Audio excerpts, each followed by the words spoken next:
Trigger warning for today's episode. Today's episode contains details of domestic abuse, severe mental health struggles, and also suicide. About starting to build self-awareness, self-reflection, and the practices associated with that would build the foundation to create the big breakthrough moments. This is all it's doing, is cultivating a relationship with you. And this is the one relationship that you haven't had for 30 plus years. Yes. That for me was one of the biggest realizations. What I said to a lot of people is you're going to be with yourself for the rest of your life. Yes. You're so busy concerning yourself with impressing other people. Why don't you impress yourself? You're so busy getting love from other people. Why don't you love yourself? Welcome to the Prime Life Project podcast, a place to help you unlock your full potential, both mentally and physically, to become the best version of you.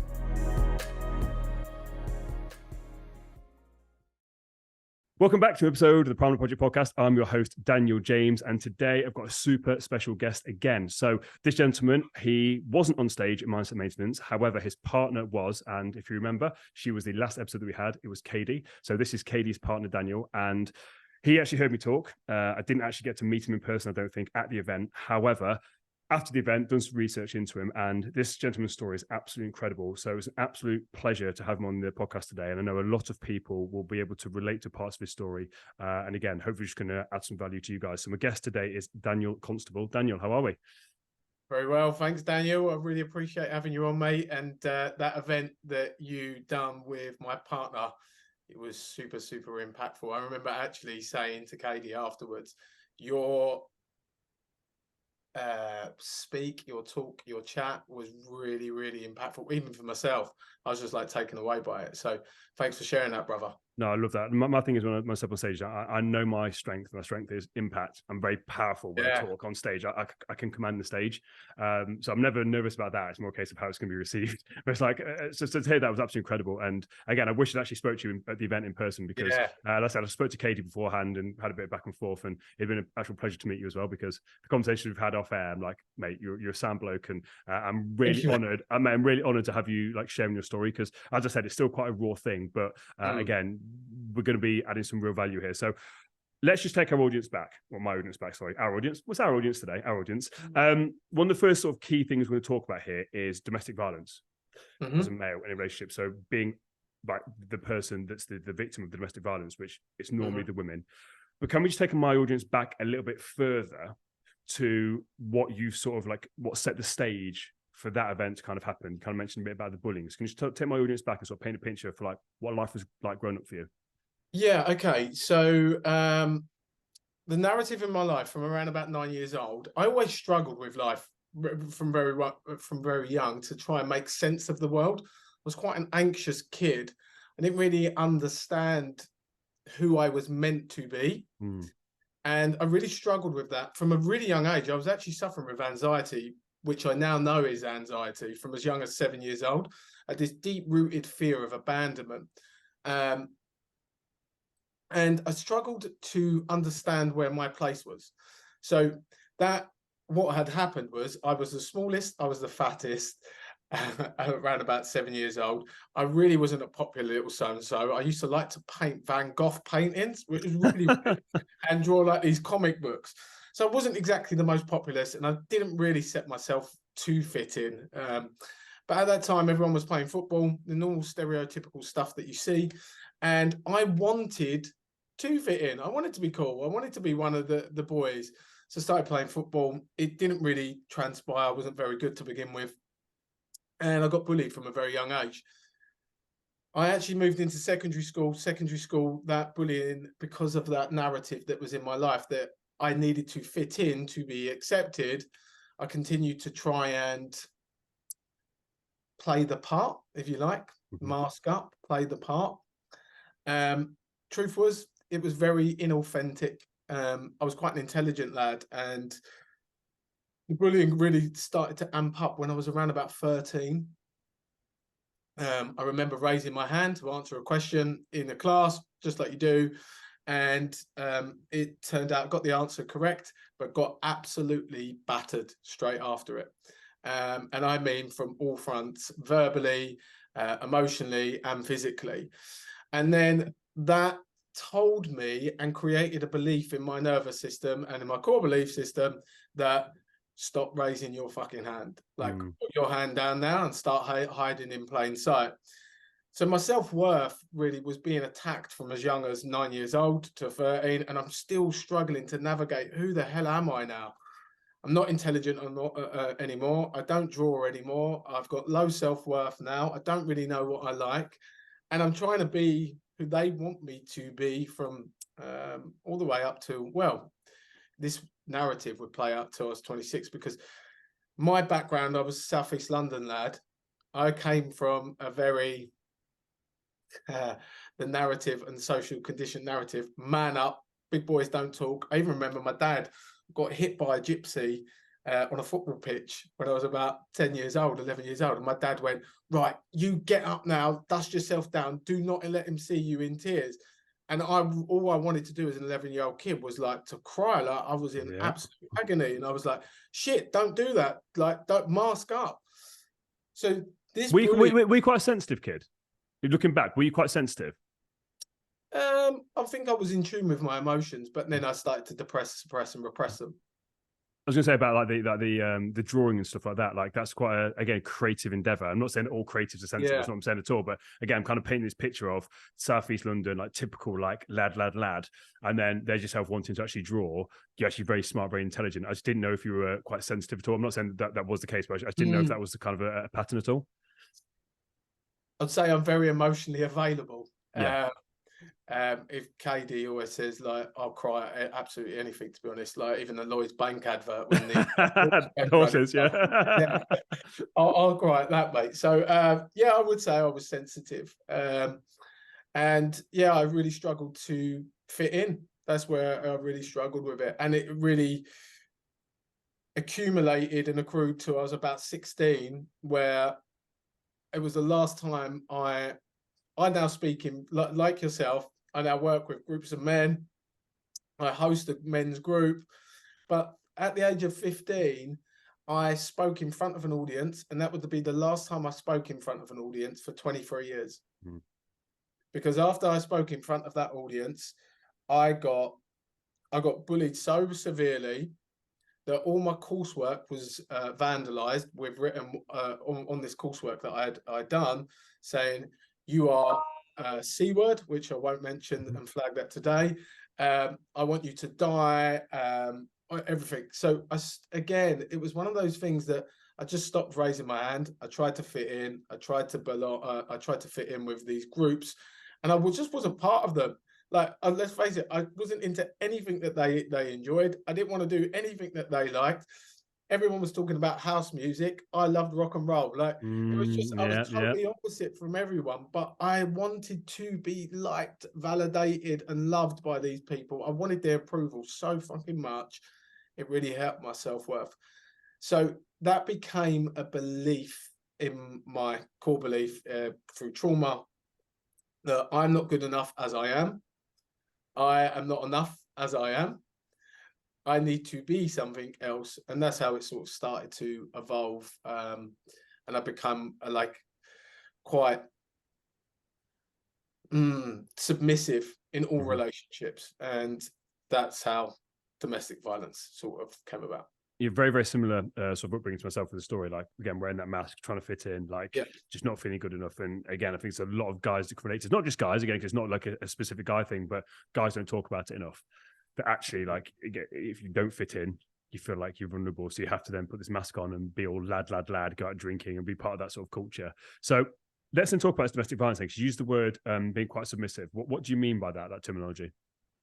Okay, so this narrative of bullying wasn't no coincidence. Like, it happened from as 9 years old to I was 20, I'd say even to about 27, really. But in my first job and role, I was actually bullied by management, a woman manager. And then that was at 18 years old. And then I was, if you would like, domestic violence is, and mine was a form of being bullied. That's how it felt. That's how it felt to be on the receiving end of it. Because when I was bullied, I was very quiet about the bullying. I was always, that was suppressed depression. You could not tell anyone that you were being bullied, because that would make you look extremely weak to be a man. So let alone being bullied by a woman, which would make me even look far more weaker to be a man, especially with social conditioning. So submissive, and what I mean by that is what you said goes. I didn't care if you overstepped my standard, you overstepped my boundaries, you overstepped my values. It was all about me giving to you as much as I possibly bloody could. So ultimately you would validate, assure, or approve of me or love me. And even if that meant that you stepped over everything and you could hit me. And that was because I had extremely low self-worth, and I had this narrative that to be loved, I must be I must give, I must be submissive, I must be a servant to you. So when it comes to domestic violence, it did then get to the physical thing as well. So it wasn't just like the emotional, the verbal stuff. It was like a physical thing as well. Yeah. How did that feel? Now, what I mean by that is, again, I know that you sort of quote unquote the actual physical stuff from kids at school, that's okay. When it first happens to you in a relationship and you're a male on the receiving end of this, if you can take yourself back there, like what did that feel like? Like, can you put yourself back in that position? Deep shame. Deep shame. I think shame is the word that comes to mind. I do remember the first time I got hit. It was in London, just around the corner from Leicester Square. And I did have a witness to it as well. And I was a bit taken back by it. We all had a couple of drinks. I wasn't drunk, but we had been under the influence of alcohol. And I think that's important to state, because some of your inhibitions do go. Although I'm still not justifying that act. And I was turned around and got punched repeatedly in the face, and then left just on the corner of like Leicester Square in some railings. And I was bleeding from my mouth, my nose. And as a man, obviously, I've been grown up with the story that you don't hit a woman, you don't be physical to a woman. So my way of defending myself was just to receive it and just to accept it, because I didn't want to try and stop it, because I didn't want to look like I was being physical to a woman. Yeah.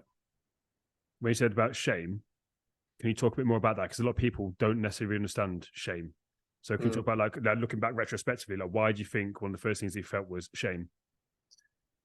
I think there's a huge difference between guilt and shame. A lot of men get confused with what they are experiencing, especially with guilt and shame. And I always break it down like this for people. Guilt being, I have done a bad thing to you. So if I stole a tenner from you, it's me going, I'm sorry for stealing this tenner from you. But if me stealing this tenner from you, and I started to say to myself, I am a bad person, I am not good enough, I am shit, I am a crap lover, that is shame. And so after that incident that we're speaking about, that feeling of shame was because I am fucking not worthy. I am not enough as I am. I deserve that. That's shame. It's really the stuff that starts with I am. I think that I deserve this is a very powerful thing, because again, normally when we speak about this, it's women that are on the receiving end of it, and everyone will say, well, why did you stay in that relationship? But now it's on the flip side as well, because it's like, they're scared, but actually when we're flipping it now, we've got the male that's the receiving end of this, and again, it's realizing the same thing. Like, it's the same story, it's the same narrative, and it's realizing that it hasn't started here. It started previously, and all this has done is just brought it to the surface and just highlighted it to you. Because again, when school kids are just messing around, like, oh, they didn't really mean it. Like, everyone says that stuff about bullying, but then you're in an actual relationship with another quote unquote adult, and they're then doing the same thing. All the evidence is saying that I'm the problem. So it just sort of compounds that. So then how did you then deal with that? So was there any confrontation afterwards? Did you literally just dust yourself off, go back home as if nothing had happened? Like, what kind of happened after that first initial attack? I think the first initial time I was in deep shock. Like, it had got to that far. And I think for me, I was at an age where I think I was 21, 22. I was around that age. And there was a narrative, especially when I was growing up, was to be a success as a man, you must be married by the time you're 25, mortgaged up to your eyeballs with 2 kids. Now, in my head, I was getting 3 years away to that success story. For me to be a success, deemed in my family's eyes to be a success, I must be getting to this narrative. Now, I know this sounds stupid, and looking back at it, it was stupid, but this conditioning of their definition of success was hugely deeply rooted in my nervous system. Now, I want this relationship to work, even if people don't understand it, because if it doesn't work, I will look like a fucking failure. And I've got to start again, because I'll be nowhere near being married, having a house, having kids. So that first time, do you know what? I just woke up and forgave her. I remember this person waking up saying, "Oh, that was a bit heavy last night. I'm really sorry." And then we just moved on. I was at shock, but I was like, "Yeah, I forgive it," because of 2 reasons. I had low self-worth. I believed I deserved it, and I was the common denominator. And my God, did I want to be seen as a success by the people that I loved. So just kind of put up with it. Like, okay, Yeah. cool. How long did it then take for it to happen a second time? We're talking like days, weeks, months? Yeah, it wasn't long. It would vary in terms of what that looked like, whether it was physical or emotional or mental abuse. And it was used as a bit of a weapon, a bribing tool, if you like, to get our own way and stuff like that. And it did ended up in violence, probably another, I want to say probably about half a dozen times where it was physical acts of like abuse. To that level, because again, having all bloody nose and stuff like that's quite Yeah. an extreme, like quite out there. Yeah, I got not to like bleeding as such. I did once, one more time, bloody nose, but it would be like a punch to the ribs or like a huge slap around the face, which I remember. I remember one of the most shocking incidents for me in that was I actually got food poisoning from a battered sausage, and Of all things. Yeah, of all things, battered sausage, and I had really bad stomach cramps in the night, and I was like, "Oh my God, something's not right. Can you help me?" Like, and this partner was just like, "No, fucking sort yourself out. Like, I've got work at 8 o'clock in the morning. Can you just fucking go and sort yourself out?" So we had an ensuite, and I went to this ensuite, and anyway, I was in agony. I felt like I was dying. It was horrific. Like, it was horrible. Anyway, I started coughing up blood. I was bleeding blood from my arse as well as my mouth. And she started shouting, "Stop fucking being a drama queen," and all of this, and just like completely like being absolutely abusive, like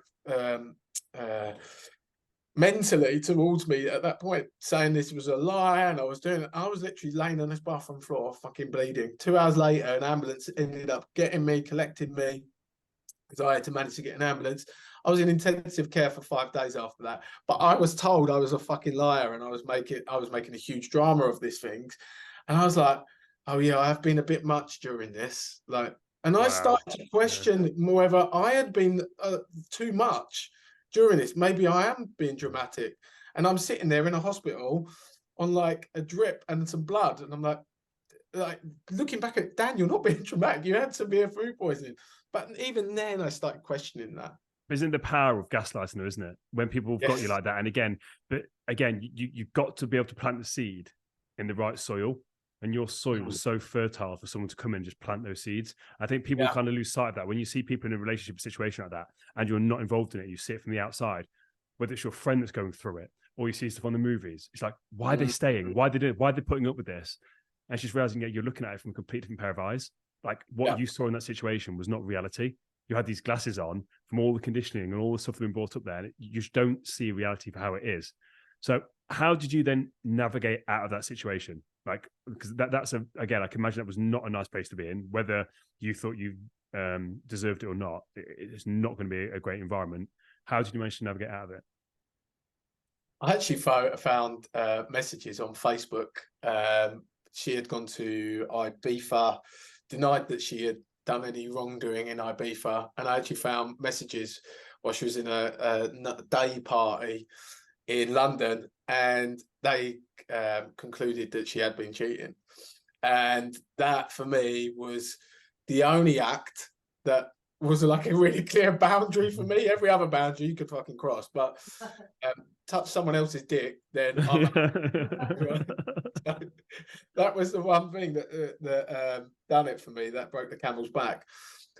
The issue was after it, because I didn't, you know, like the bullying, and I suppose you'll probably be able to relate to this, but like the bullying, and because of conditioning of what it is to be a man, to be seen as strong and not weak, I suppressed it. I didn't tell anyone. Like, I didn't speak about domestic violence for 11 years to after it happened. The only person, there was one person that knew it, that happened, and it was my brother. That was it. I didn't speak to anyone about it. So straight after that incident, I just suppressed the hell out of it. I pretended it didn't happen. Like, all of that, all the bullying, that domestic violence, suppressed, depressed, repressed it. I did not want to be seen as weak to any man. So then what did you do? Became a cocaine addict. So how did that come about then? So you're in this position. Were you drinking alcohol heavily, or was it literally you just kind of skipped some steps and just thought, right, I'm going straight for it? I remember how it happened. So as soon as I come out of that relationship, I remember I had 2 parties arranged for the week 2. As soon as I come out of it, my mates, some friends I knew had arranged parties. I went to the parties, got absolutely paralytic drunk, can't remember an absolute thing. And then I started hanging around with this work gang that I knew were a little bit involved in that circuit. And one night we got to there, it was about midnight. I'm now 23. I haven't touched drugs at this point, a 23-year-old, maybe a bit of weed when I was about 16. But apart from that, I ain't even seen cocaine. I thought it was something from the movies. I'm 23 now and I haven't seen it. But I remember it was all over these 2 decks. This guy was a DJ, and it was over these 2 decks. And he was like, Dan, come on, it's 12 o'clock at night. Come and take this. And I remember taking it. And I didn't give a shit. I was just like, yeah, fuck it. Whatever it is, mate, I'll do it. That took my first ever line. And I was like, fucking hell, I am superhuman. Like, I'm confident. This is how I've always wanted to feel. Like, from 13 years old, where I felt like really fuzzy and not know who I am and pretend mask up to fit in for them. For the first time, I was like, boom, I'm fucking confident. I can act like, I was up speaking to these guys in their kitchen at 7 a.m. and I had to be work at 8 a.m. the next day. And I was like, I was in work and I was just like, I've had the best night. And this masked confidence, this firefighter, that's what I call it. It was a firefight. We all have different firefighters in our IFS systems. Like, and mine was to self-medicate. Self-medication gave me exactly what I thought I was missing, which was self-confidence, high self-worth. For a period of time, I could have high self-confidence, high self-worth. I could talk to women, and not only talk to women, but tell women what I fucking wanted when I took this stuff. I've never been able to do that in my whole life. So yeah, that escalated from 0 to 10 real fucking quick. How quickly did it take you to realize you'd actually become addicted to it? Because as I said, this is basically like a super drug for you. Like, it's giving you everything. It's almost like that limitless pill. Like, you're there, you're not seeing any of the negative side effects. It's just, wow, I'm superhuman. I'm everything I wanted to be. Like, this is incredible. How long did it take you to realize and start to actually see the negative side effects of what you were doing? I was once in a hotel room with a lot of people, and an after party, if you like. And we was in this, I don't know where we were. I don't know whether it's London. I imagine it was. But this woman dropped a wrap of cocaine.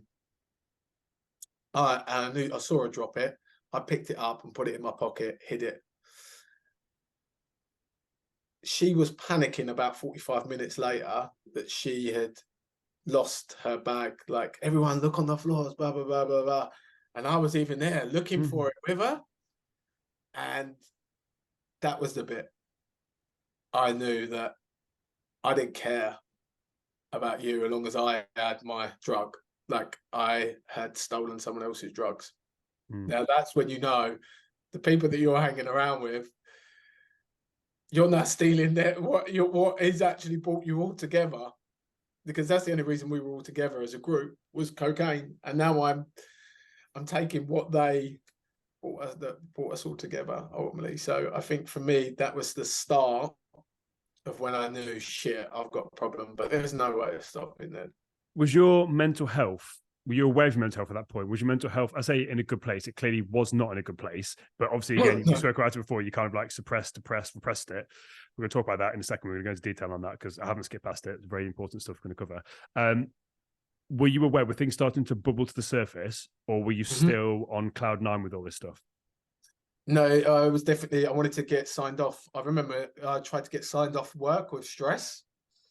Because I, to be honest, I'm nearly 39 now, but when I was 23, 24, mental health wasn't a thing. 14 years ago, I don't think anyone mentioned the word mental or emotional health, and especially not with men. Like, no. Let's get this clear. Well, men from Southeast London as well, like specifically like the geezers. Do you mean like they're the last people who talk about it? No way, no way. Even my friends now have even come up to me. Like, I was with a friend on Saturday, and was just sitting there having a cup of coffee, and he went, Dan, I love what you do now. I absolutely love what you do on social media. Like, it's amazing what you do and the impact, but I can't fucking hear it. He was like, because I know that you're shining a torch on what I'm yet to face. And you know what? I don't want to fucking face it, because I still, like, I can't be bothered. Like, and that's the background I've come to. And in my working environment, when I was 24, I asked for 10 days off. I got a sick note, doctor's note, and I brought it in for stress. I thought it was stress that I was suffering with, or burnout, or whatever, because that was the only two terms that I really knew about mental or emotional health at the moment. Stress, burnout. That's the only things I've heard, and a panic attack. That's the only things I had heard of. And I brought it to this lady, management at the time, and she went, shut up. You just want 10 days off, didn't you? And I was like, okay then. She went, yeah, we'll see you tomorrow. We're going to ignore this and pretend it never happened. I know you're trying to skive. Wow. So that, well, mental health doesn't exist. No, not a thing. No. Wow. So that's then, I'm assuming, then led you to be having even more of this stuff to get you through this quote unquote stressful period of your life. Yeah. When did it all come to a head? Because again, there's like there's two things at the age of 26 that happened. Can you talk to me about kind of like when it all sort of came to this peak? Between it was just after my 26th birthday. I was in bad trouble. I was literally, no one knew, but I was in thousands of pounds of debt.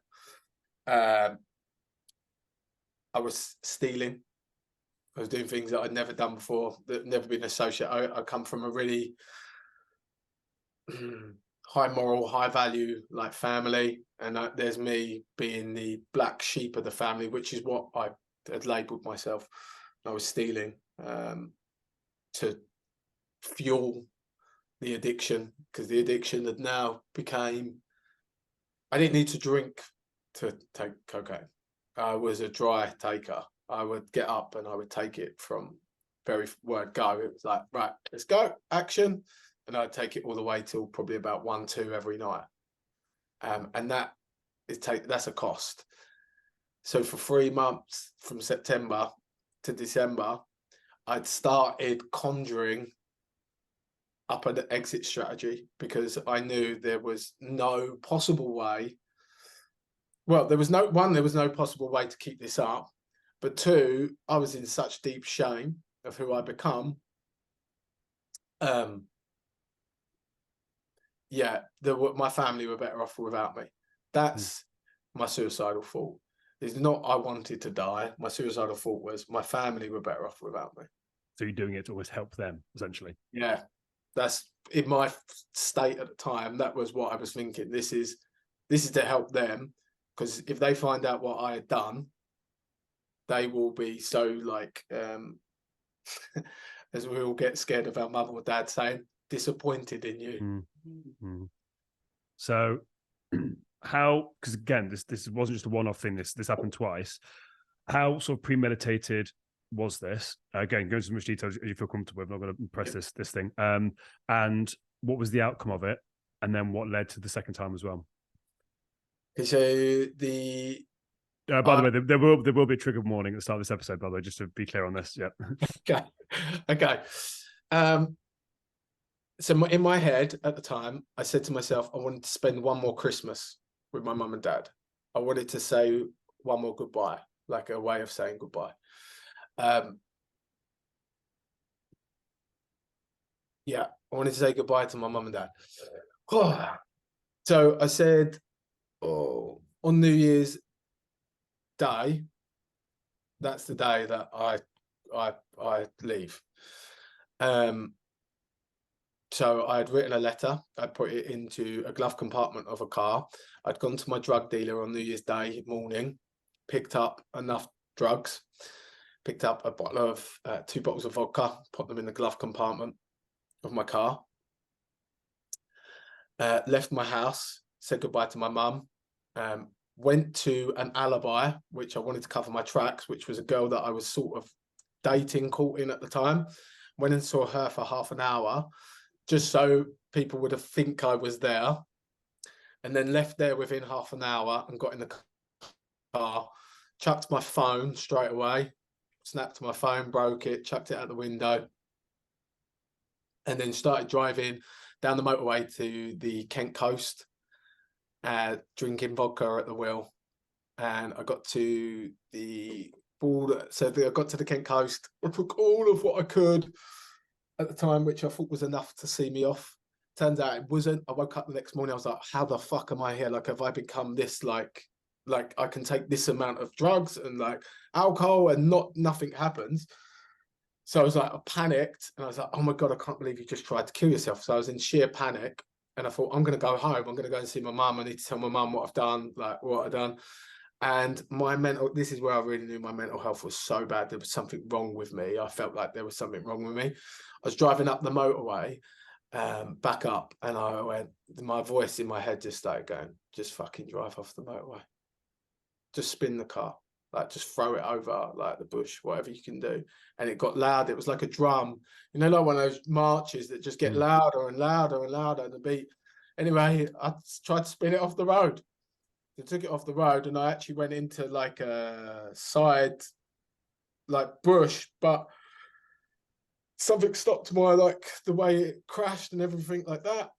And it didn't do fuck all to the car, but I couldn't get the car out the ditch. So I was like, oh my God, like I'm in the countryside, in the fucking middle of nowhere. How am I going to get home? I've got a car in a ditch. I can't tell anyone why a car's in the ditch because I've tried to throw it off the road. I've got empty fucking vodka bottles in here and wraps. Anyway, it started snowing. I was actually on a BBC report for a missing person. I was away for 4 days. They found me. This is where it all become a bit weird. I was found 28 miles away from the car. I had walked 28 miles away when I was found. I was found by a postman at the back of a Curry's in the bins with no socks on, no shoes on, hypothermia. My jacket had been lost. I had high levels of like paracetamol and high levels of coke. Codewell? Yeah. In me, as well as like night nurse and day nurse and stuff like that within me. And apparently I've been there for 2 days. And you have no recollection of that? No. Wow. So I remember vague things about being on a hill, trying to get a lighter, undoing, like just a normal disposable lighter, trying to undo it to create a blade to cut my wrist. That's the only memory I have. Fucking hell. Shit. So how ill were you after that? Like, being there for 2 days. Were you in hospital for a while? What was the recovery? This is how bad I was. So this is how bad I didn't want anyone to know that I tried to kill myself. I had told the police were the ones that were first on the scene, I'd been beaten up. Wow. And they were like, what? And I was like, yeah, we got in a fight last night. They've put me in a ditch, blah, blah, blah. I was on the news. I didn't even know, obviously I was on the news. But my first story was, do not tell anyone that you tried to kill yourself. Tell, like, or you got bad mental health. Tell everyone you got beaten up. That would be more socially accepted. How fucked up is that? Honestly, I said to Mikey beforehand, before we started this episode, I said I knew your story. Like, you give me the key things we're going to talk about here, but I didn't know details.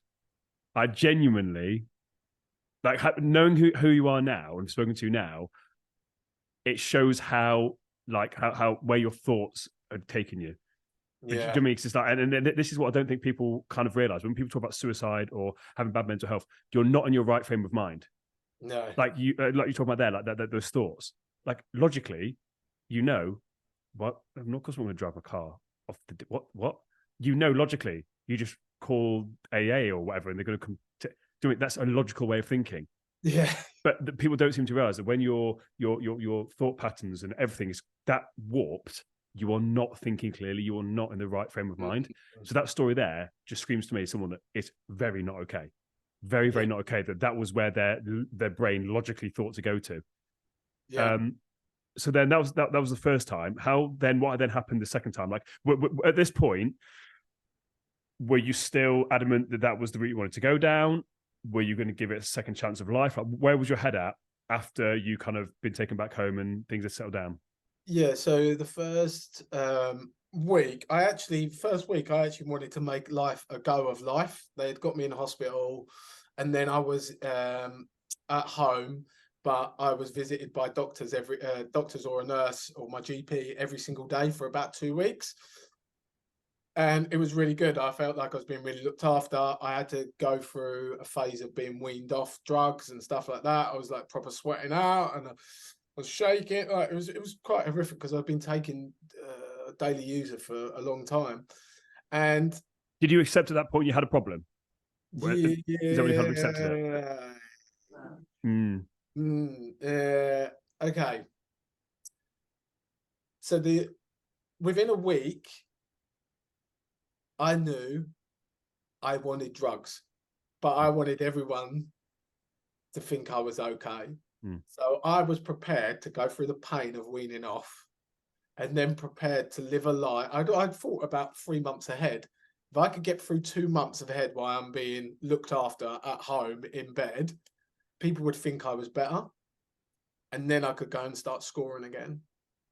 And then I could take my own life again. So you were like just sowing the seeds. Yeah. So I started lying. Like, and because I've been great, remember, like from 13 years old, I've been trying to put on different masks to fit in. Like, oh, be a footballer, look like Mr. Popular, pretend that you never experienced this. Don't show that emotion. Don't do this. I was fucking good at lying. So you wouldn't be able to tell it. They had that Norwich City advert recently. Oh, mate, don't. Oh, incredible, hey? Don't. One of the best adverts I've ever seen in my entire life. It brought me to tears. Literally, I was bawling my eyes out. Uncontrollable. Banging. And exactly how my family all came around and said, I couldn't fucking see it coming. That you were amazing at masking up and lying. I'd got good. I could play the part. If you needed me to be what my family always said, oh, you're so cheeky when you come in the house. If you need me to play that part, I'm your man. I'll fucking play it for you. So I played that part for 3 months. But I think the biggest thing is, just to quit on that, I think the biggest thing is like you weren't good at lying to other people. You were good at lying to yourself. And that was the thing, doing, and that's the thing. Like it's easy to lie to other people when you're lying to yourself. Yes. That's the thing. When you're lying to yourself, it's so easy because you believe the lies.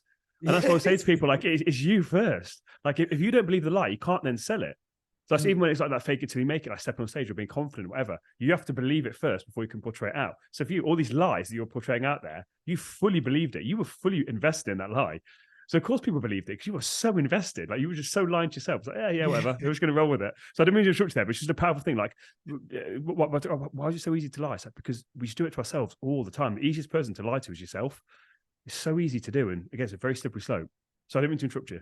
So no, mate, you're so bang on the money. You can deeply, like, because I remember watching in your talk, and you're talking about how easy it is to program your mindset, like if you really want to strip it back to its bare basics and start programming it, it really is fucking true. You believe the bullshit that you're going to start sowing. And I started to believe my bullshit, which was my self-fulfilling bullshit that I don't deserve to fucking be here. I am not enough. I am not worthy of love. I need everyone else's approval to be validated. So now I've sown these lies, started getting let out, started taking cocaine again.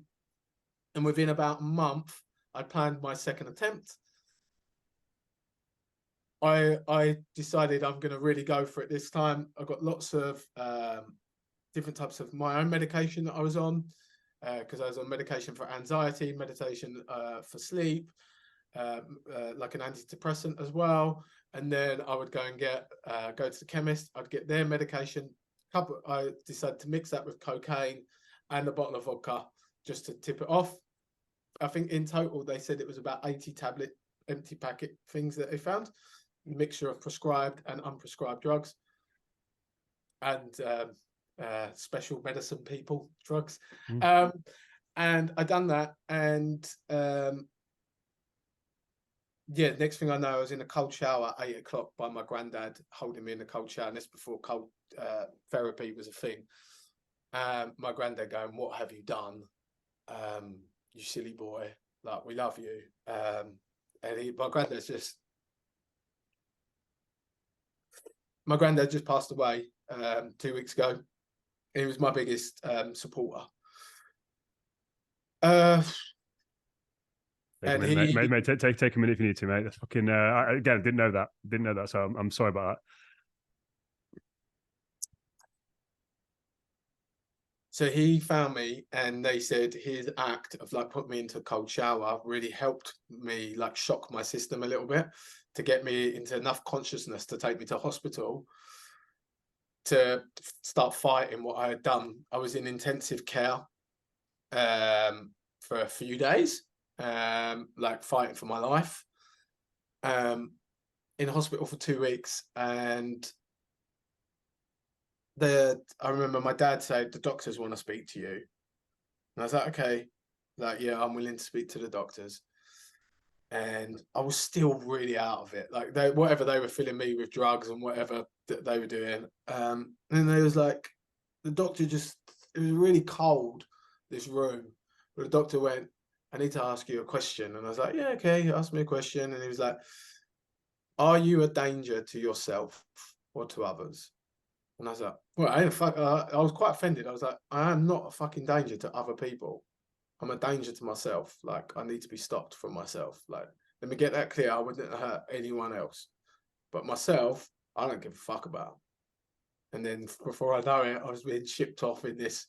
There was like, I thought I was going to like rehab. I was like, "Oh, I'll go to rehab finally. Like, someone's gonna look after me."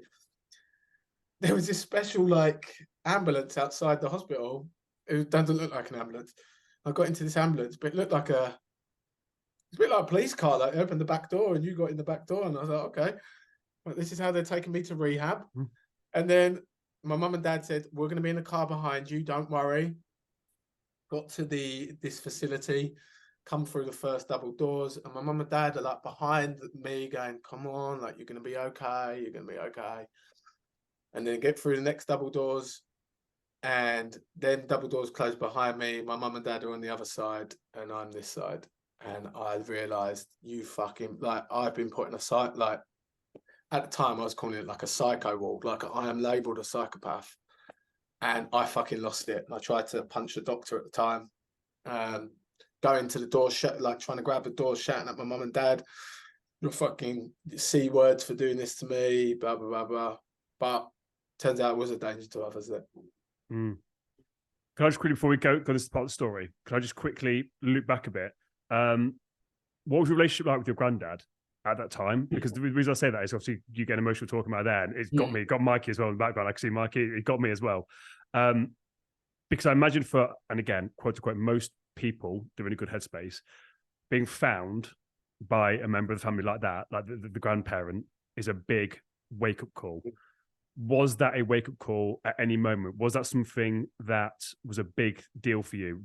Obviously, up until recently, was that just something where it was just like, it didn't really matter to you at that time? Do you know what I'm trying to say with that? Like, because Yeah, when you yeah. say that, it's almost like, even when you were telling the story then, it's like the fact that he was the one that found you. That's not how it was supposed to go down. Like, out of all the people you could have said that he didn't want to find you, it would have been him. So how did that then play out for you? The fact that it was him that found you and then ultimately saved your life? I'm in full agreement with that. Yeah, of all the people that he would have been my last, he was my hero. He was like, I call him my oak tree because he's there no matter the weather. Every season he stands strong. His roots are deeply planted and they live throughout eternity. And this is one person I didn't want to let down because he's always there. I was a 4-year-old kid and he's always been my safe space. I can remember me being a 4-year-old child.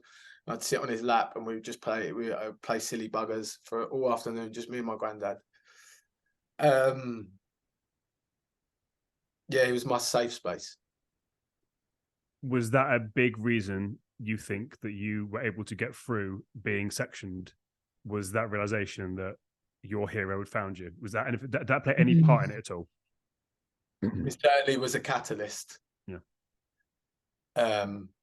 Certainly was a catalyst. I think there was 2 like moments in this ward that really hit me. Probably 3. No, 2. I mean, two moments. The first was, but you had lockers. You had like the locker, and my mum would come and put my stuff in my locker every day, and then at a certain point, I could go to my locker and take my stuff. So in my locker was 10-pack of Sovereign and a Snickers every day. I'd go and get the 10-pack of Sovereign and my Snickers, and then I'd go and sit in like the communal garden. And sitting in this communal garden, it was like late spring, so it was starting to become summer, and there was this man over in the corner, and I could tell he was a little bit what I would label as crazy at the time. My definition of crazy, even though I am definitely fucking crazy at the moment, you know, but that was my label of crazy. Everyone else is crazy. I'm not. Yeah. I'm okay. Yeah, exactly. You know, still taking no fucking responsibility for this shit. And this guy kept going to me, psst, come over here. Come over here. And I was like, oh God, am I going to have this fucking conversation? I'm just trying to have me Sovereign and me Snickers. Come over here. Come over here. In the end, I was very curious at the time to see what he had. He was like, see in this bush? And I was like, yeah, the sun hits this bush all day, mate. And I was like, right. He's like, I put bananas out here about a week ago, banana skins. Said, within 2 weeks of the summer, these banana skins will be so dried out, if we put it into a roll-up cigarette, you'll get high off your tits. Do you want it? I was like, right, Dan, this guy is actually like fucking crazy. You're not crazy. You're choosing to be in here, Dan. That was one realization. Choosing. Yeah, I love that. Yeah. And then the second bit, so the catalyst for that was when I got to my room, my cell. I got to my room that night, which was like blue. It's not what you see in the movies, but there is certain elements to it. You have no blinds. So you can't pitch out, it's not pitch out black. It's not nice in there. And it's plastic blue bedding. Oh God, it's disgusting. So you can't like hang yourself or anything like that. And I lay in staring at the ceiling that night, and I was like, well, this is a fucking choice then, Dan. Like, if I'm going to live, I can't carry on living the way I am, or I might as well die. So if I choose to live, and not only choosing to live, I have to choose to be alive. And there's a big difference for everyone. Yes. Living and being alive. What's the difference? Aliveness, feeling alive, like the core of your being, intrinsically being purposeful and passionate about everything that you believe in, you're loving, fighting for your own causes, being able to set your boundaries, values, and doing the work necessary to be able to set them to attract the aliveness into your life. Whether that's love. I wanted love. I wanted deep love. That's all I ever fucking wanted from 9 years old, you know? So I had to go and do that work necessary to attract that aliveness into my life. Mm. The And you had to love yourself first. Absolutely. Isn't that the big thing? Isn't that the fucker? Like all you want is love.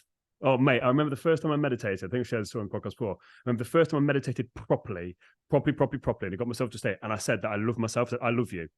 I burst out with uncontrollable tears. Oh, I cannot express to you what happened. Like literally, like this thing had just been. I can't describe it. Like it was the most insane experience of my life. I was like, oh, isn't that interesting? Because I didn't mean for that response to happen. But I was just like, from a Buddhism workshop, and we were talking about, oh, you got to love other people, love yourself, love other people, love strangers, all that sort of stuff. And I was just like, no, I love myself. It was the first time I think I ever said it and actually meant it. I just burst out crying. And I'm really glad you said the difference between living and being alive, because most people are alive, but they're not living. So 90% of the UK. Yes. I put that down. Not in the UK, I'd say arguably, not necessarily the world, because I think the Eastern cultures are kind of got a bit more sus than we have. But in the Western culture, 100% certainly, especially Canada, UK, and the US, 100%. Now, we're not going into too much detail about how you managed to get yourself out, but I think it kind of started with you making a choice, and then it's all going from there. What was your life like getting out of that? Because I imagine that it was a bit of a journey getting out. It's not just getting out something like that. We've had someone else on the podcast in person that spoke about her experience going in, basically saying that once you're in, the chance of getting out are very, very hard. So once you made that decision, what did it look like for you to actually get out? And then once you were out, how did you then have to go and intentionally change your life? Yeah, I think the hardest action is to take responsibility. It's to find it. When you start taking responsibility right at the beginning, firstly it was like, I'm taking responsibility for this shit. Like, what does that mean for people that aren't quite aware of what that means? What does that mean? I think there's a real difference between a good guy and a great guy. A good guy has got low boundaries, low self-worth, low standards, low morals, low discipline, low healthy habits, will invite toxic habits. A great guy is a guy that will take radical responsibility for all of that, what I've just said, and try to be 1% better every day. And that was my only goal for that. So it was taking radical responsibility of all the social conditioning, all the trauma, all the suppressed, depressed, and repressed emotion. I had to face off with that.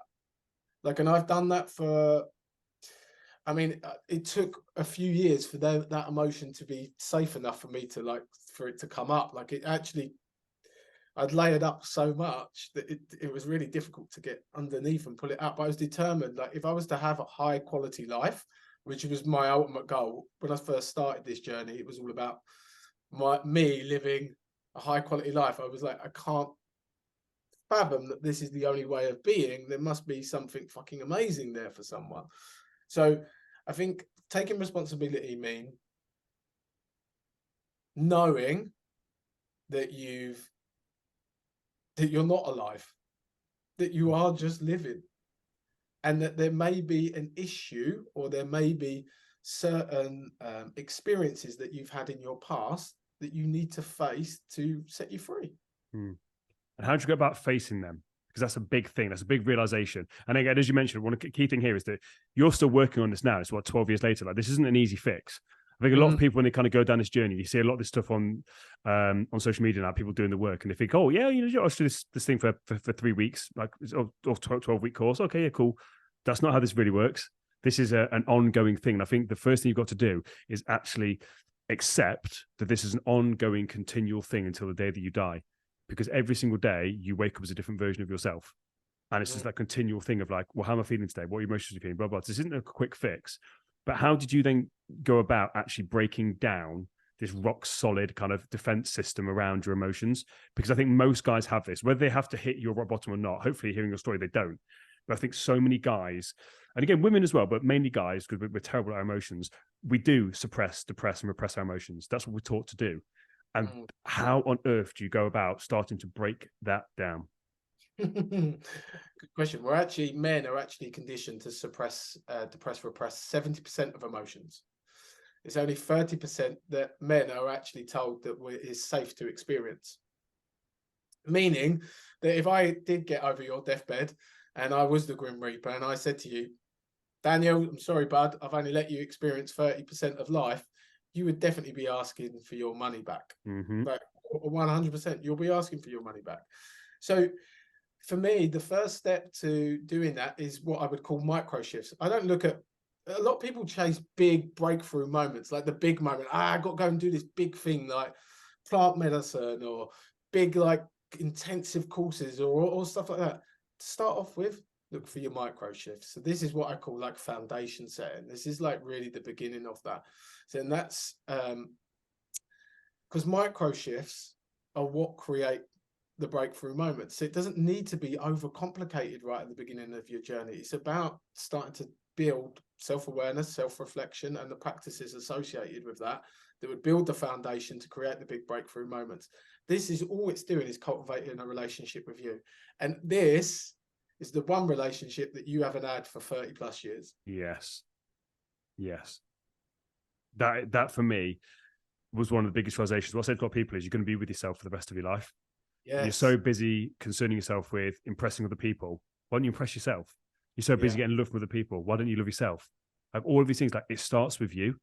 And once you can, and again, this is the biggest thing for me. And I think I said it on the talk that you heard at. My biggest thing was I was so desperate for love.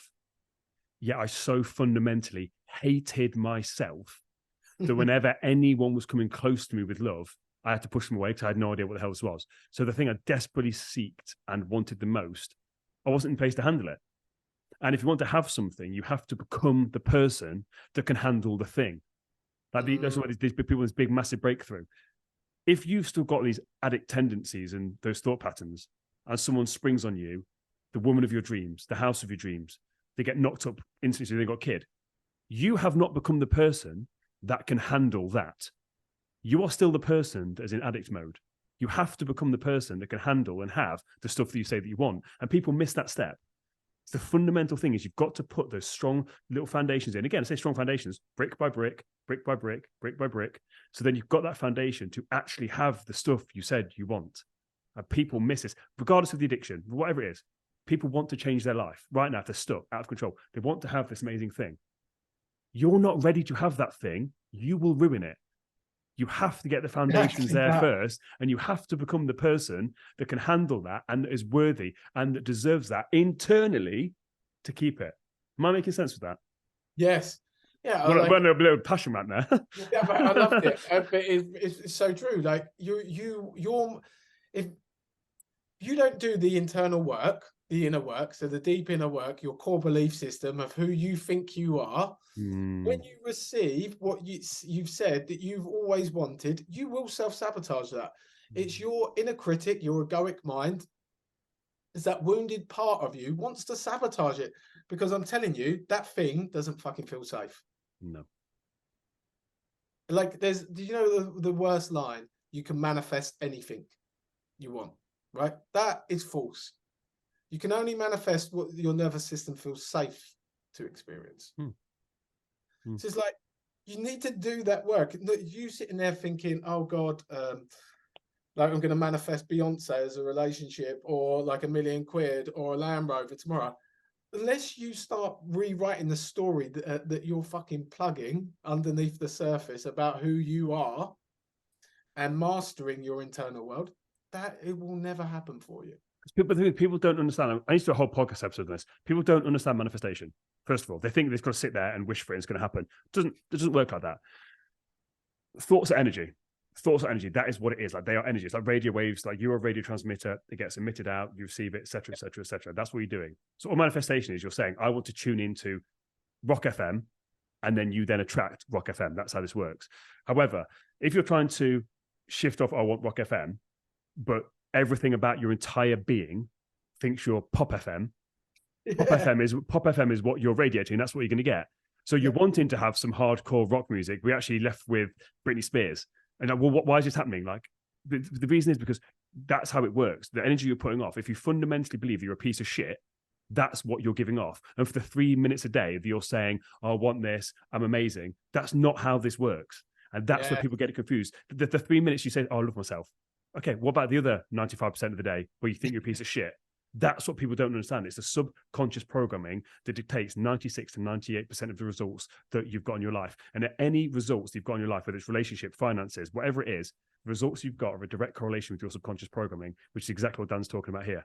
Like, it's that exact same thing that people don't realize. They're trying to shift against every core essence of their human being without actually realizing you've got to do some work first. You've got to do that. So how do you, again, massive tangent, I apologize. Mate, honestly, you've absolutely buzzed me up today on this episode here. Like, I'm genuinely absolutely buzzing. So, because like I said, you mentioned before, you don't work with addicts. You work with people that are in the position where you were, where they've kind of come to that realization of, I'm clean now. I don't want to be this old version of me. I want to step into this new version of me. So, because we're kind of this is what we're talking about now, but I want to put it in a bit more of a succinct form. How do people go about making that change? So we've established it starts with us. We've got all these things there. How do you go about getting people from being this version A to actually stepping into version B? Okay, so it really is based on my own experience, but I believe there's 5 stages to high self-worth. Roadmap, having a compelling reason why. So we have to be really clear on why we're doing this to become the great person that we want to become. Regulation, like the ability to be able to regulate your emotional being when you are met with challenge and pain, rather than reverting to whatever firefighter that you would use, which my firefighter was cocaine and alcohol. Release, the ability to be able to release the stories, emotions, beliefs, and create the tools that do not serve you. Okay, so you have the tools so you're able to release them. So that's your 3: roadmap, regulation, and release. Resiliency, cultivate deep resiliency, and then repeat. Repeat the first fucking 4 steps again every single day, and be grateful that you do this work to create high self-worth. When you create high self-worth, which ultimately high self-love equals high self-worth. When you create high self-love, high self-worth, you're going to call in right relationship. You're going to call in right job. You're going to call in right experience that you want to be doing, because your values, your boundaries, your standards are all going to be put in place. And when they're all put in place and you have high self-worth, you're not going to let yourself go back down to who you were yesterday. So creating, first of all, cultivating that high self-worth, massively important. That's the 5 steps that you take to create high self-worth. Second point, I always work with men that do healthy ego development. So it's that wounded part of self that you've been taught is not safe to be from a very young age. And last, a couple of other steps is like nervous system work, which is the ability to create like safety in your nervous system to experience what you want to experience. And like Katie, I know Katie would have spoken to it because she's very passionate about it, but I do a lot of shadowing inner child work, part and parcel of what we do. But yeah, I think for me, the first bit for men, most men walk around today with extremely low self-worth. The arrogance that you see is false. Mask, just a mask. Yeah. Any man that wants to start, build your own internal self-worth. Do that first with self-love. Then you can go into the deeper stuff, like your inner child, your ego development, your shadow work. You can face off with those bits of work. So we'll unlock level 2, 3, 4, 5, 6. First of all, get to a place of high self-worth. I think we kind of touched on this in the Katie podcast, but nowhere near to the detail that you've explained it here, and because we're going different conversation with her. In order to actually do the work on the ego, in order to do the work on the inner child stuff, you have to have the reason why you're doing it. Like, why is this important to you? Because if you don't have a compelling reason why, you'll find a reason to quit. There's got to be a compelling reason that's pulling you forward. You're either moving away from something, why you're doing it is, hell no, we're going back to that, or you're being propelled towards something. So the big vision or moving away from something. Then the regulation as well, like the emotions and from the challenges and the pain, because doing the inner child work is going to bring up a lot of uncomfortable emotions for you. If you haven't dealt with that, you're going to go straight back to your, again, firefighter of drink, alcohol, sex, whatever it is, to deal with that. And then the release of, again, these old stories, belief, emotions. If you're trying to, again, create this different version of yourself, you have to let go of the old. So again, we're not a religious person, but I believe in studying religious texts. It talks about in the Bible, you can't serve 2 masters or 2 opposing states of thought. Like, you can't hold on to one thing and do the other. Like, so again, you've got this old identity and you're holding it like a big ball. You have to let go of that ball in order to catch this new version. And then again, the resiliency, basically realizing that life is never going to get easier. That's not how it works. You just level up and get better skills to deal with it. And then you repeat that every day. building the foundations to then do the other work. So I love that you said that. I just want to repeat that just to validate what we said there, because it's really important, I think, that you've got these other skills to actually hold you firm and steady while you're doing the deep stuff, because no one talks about that. Oh, do the ego work, do the shadow work, inner child work. Yeah, great, but how are you going to cope with all that? Because that will emotionally kill you. Like, that is some hard, heavy stuff there. Yeah, exactly. I get clients like all the time. Dan, I can't wait to go into inner child work, and they want to do that in day one on session one. I'm like, you ain't fucking ready to go there. If we go there, this is going to shit straight away. Yes, You'll be going back down to your local dealership, medicine store, and you'll be taking cocaine again. Like, we need to cultivate and create the. There's one really important ingredient of there. Self-worth equals like self-trust. And when you've got really high self-worth, you automatically trust yourself. And if you've got a nervous system, you're trusting yourself. I remember you were talking about keeping your word golden earlier in this podcast, like building up that proof of evidence, that stack of evidence. When you've got that self-trust, guess what you're going to attract? You're going to attract like-minded individuals that trust self. Yes. And that is going to be your high value network, your high value net worth. It's like a snowball. I've got a quote on my board there. It says, fill yourself with it and become a magnet. Whatever you want, fill yourself with it first. So if you want love, you have to fill yourself with love. If you want trust, you have to fill yourself with trust first. You have to become it first. I genuinely, I've never, episode 200, whatever we're on now, 240 odd, lost count. I don't think I've ever really heard someone talk about laying the foundation before. I'm struggling to think for another. Can you think of off the top of your head? I can't think of anyone that spoke about laying foundation before doing the deep stuff. And again, it's such a, like, well, yeah, it makes complete sense, but no one really talks about it, which is then potentially why people struggle when they're going into this, because they haven't got the skills to actually deal with what they're going through. Dan, I'm very cautious of your time, but genuinely, mate, this has been incredible. Like, genuinely, I knew kind of where we were going to go. I feel like I could have spent another hour talking to you. And to be honest with you, if I'm being completely candid with you, I probably want you back on again to actually talk about these things, like the roadmap, the regulation, the release, the resilience, ego development, and then the inner child work. I would love to actually have you on for another hour and actually specifically talk about this, because your story was so fascinating. I wanted to do that justice. However, I didn't actually realize you had such depth to you. I knew you did, but do you know what I mean? I'm sat here like, I want to know more. So if I want to know more, I know my audience will want more. So I feel like we have to do this again. But having said that, where can people find out more information about you? So if people actually do want to reach out to you, they have resonated with your story in one way, shape, or form. I will make it clear as well that you don't work with people who've got addiction. However, they can reach out and you'll point them in the right direction. So I'll make that clear. Like, if you are struggling with addiction, Dan doesn't specifically work with that, but you can point them in the right direction. So just want to make that clear before you start. You can find me on Instagram, Daniel J Constable, and my website is daniel-constable.com. I've got a free masterclass that's coming up for the new year, and I am actually launching an amazing program to launch all these healing modalities next year, which is going to be like the self-mastery series that I'm going to launch, which is really deep healing work, but it will be laying that foundation first. Amazing. I'm looking forward to seeing you that. Mate, I've really enjoyed this today. Like I said, it's I knew that it was going to be a good conversation. I said it to Mikey beforehand. How you handled yourself sharing your story again, because I know it's a raw thing for you still, was absolutely exceptional. And the way that you've conducted yourself of putting my audience first and basically being the person that you needed. Like, I think the whole time we've been sharing this, you kind of been putting yourself back on, what did I need at this time, the information.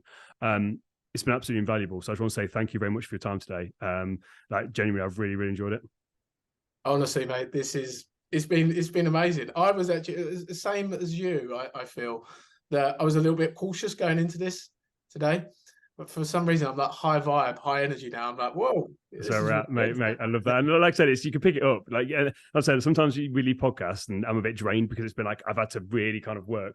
This has been so effortless. It's been absolutely effortless. And yeah, we've got two people that are vibrating on that level, mate. It makes absolute golden podcast. So thank you very much. Thank you, brother. Appreciate you.